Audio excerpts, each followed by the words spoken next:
जय माँ गायत्री, जय परम पूज्य गुरुदेव, जय परम वंदनीय माता जी।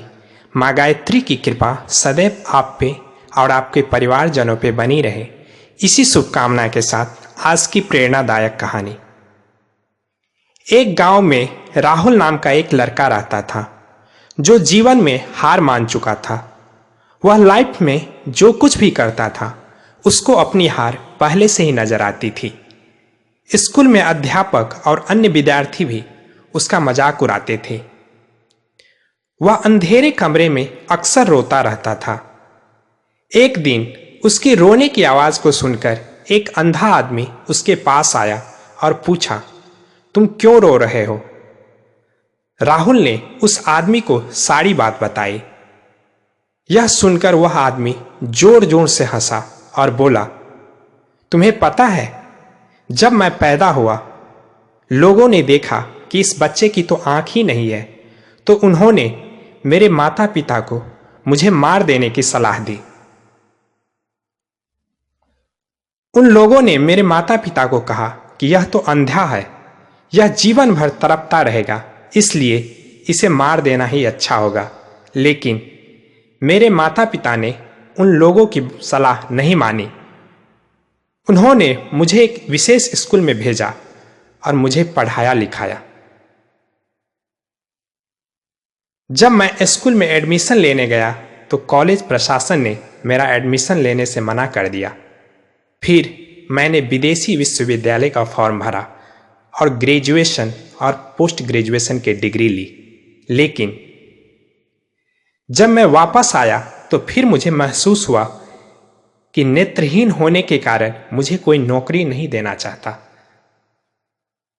फिर मैंने अपनी कंपनी शुरू की, इसलिए नहीं कि मेरे पास बहुत पैसा था या मेरे पास कोई अनोखी आइडिया था। मैंने कंपनी शुरू की क्योंकि मेरे पास कोई चारा ही नहीं था। लेकिन आज मुझे खुशी है कि आज मैं अपनी कंपनी के जरिए मेरे जैसे 5000 लोगों को नौकरी दे पाता हूं। जीवन में जीत और हार आपकी सोच पर निर्भर करती है। मान लो तो हार और ठान लो तो जीत है। आदमी की बात को सुनकर राहुल ने पूछा, आपकी कहानी से मेरा क्या वास्ता? वह आदमी बोला, जैसे आज लोग तुम्हारी हंसी उड़ाते हैं, वैसे ही जिंदगी भर लोगों ने मेरी भी निंदा की, मेरा भी मजाक उड़ाया, लेकिन मैंने खुद को कभी कमजोर नहीं समझा। जब दुनिया मुझे नीची नजरों से देखती थी और यह कहती थी तुम जिंदगी में कुछ नहीं कर सकते, तब मैं उनकी आंखों में आंखें डालकर बोलता था कि मैं भी कुछ कर सकता हूं। जैसे मैंने इतना सब कुछ किया, वैसे ही तुम भी बहुत कुछ कर सकते हो। इसलिए हिम्मत मत हारो। दुनिया क्या कहती है इस बात की परवाह मत करो। इस कहानी से हमें सीख मिलती है कि दुनिया आपको कैसे देखती है यह महत्वपूर्ण नहीं है, लेकिन आप खुद को कैसे देखते हैं यह सबसे ज्यादा महत्वपूर्ण है। आज की दूसरी प्रेरणादायक कहानी। एक राजा को जानवर बहुत प्रिय थे। राजा ने अपने राज्य में हर प्रकार के जानवरों को इकट्ठा कर रखा था। उन जानवरों में से एक बहुत ही खूबसूरत घोड़ा भी था। वह घोड़ा राजा का सबसे प्रिय जानवर था। राजा जहां भी जाते थे उस घोड़े की सवारी करते थे। दिन भर राजा को अपनी पीठ पर लादे लादे उस बेचारे घोड़े की कमर टूट जाती थी। हालांकि घोड़े की खातिरदारी भी जमकर होती थी। अलग अलग तरह के बढ़िया और जायकेदार पकवान उस घोड़े के लिए बनाए जाते थे।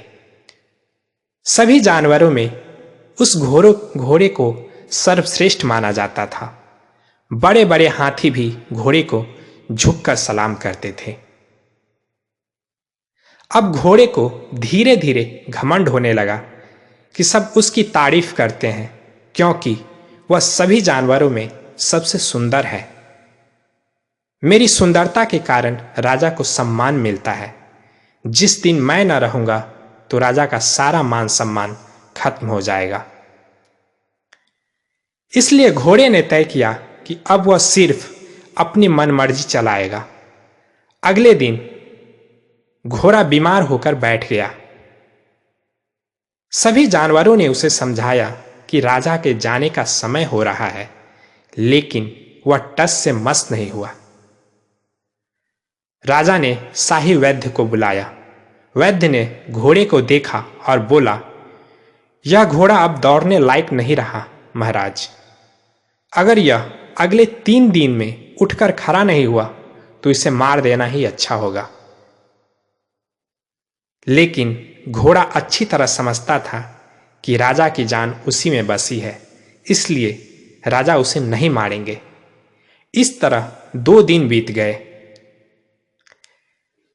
तीसरे दिन घोड़े के पास वाले तबेले में एक नया बकरा आया और घोड़े को लगा कि यह बकरा तो मुझसे भी सुंदर है, कहीं यह बकरा मेरी जगह न ले ले। घोड़े ने अपनी कहानी उस बकरे को बताई। घोड़े ने बकरे को बताया कि किस तरह उसने राजा की नजरों में अपनी इज्जत एकदम गिरा दी है। बकरे ने घोड़े को सांत्वना दी और कहा, मैं तुम्हारे लिए राजा से बात करूंगा। तभी राजा ने बकरे को बुलावा भेजा। जब बकरा राजा के पास पहुंचा तो उसने राजा से घोड़े की खूब तारीफ की और बताया कि घोड़ा राजा को बेहद चाहता है। राजा यह सुनकर खुश हो गया और उन्होंने राज्य में शाही भोज का ऐलान किया। अगले दिन घोड़ा तो खुशी खुशी वापस राजा की सवारी बन गया, लेकिन बेचारा बकरा शाही भोज में हलाल हो गया। इस कहानी से सीख मिलती है कि अपने काम से काम न रखने वाले कभी कभी नुकसान भी उठाना पड़ता है। माँ गायत्री की कृपा सदैव आप पे और आपके परिवारजनों पे बरसती रहे, इसी शुभकामना के साथ जय माँ गायत्री, जय परम पूज्य गुरुदेव, जय परम वंदनीय माता जी।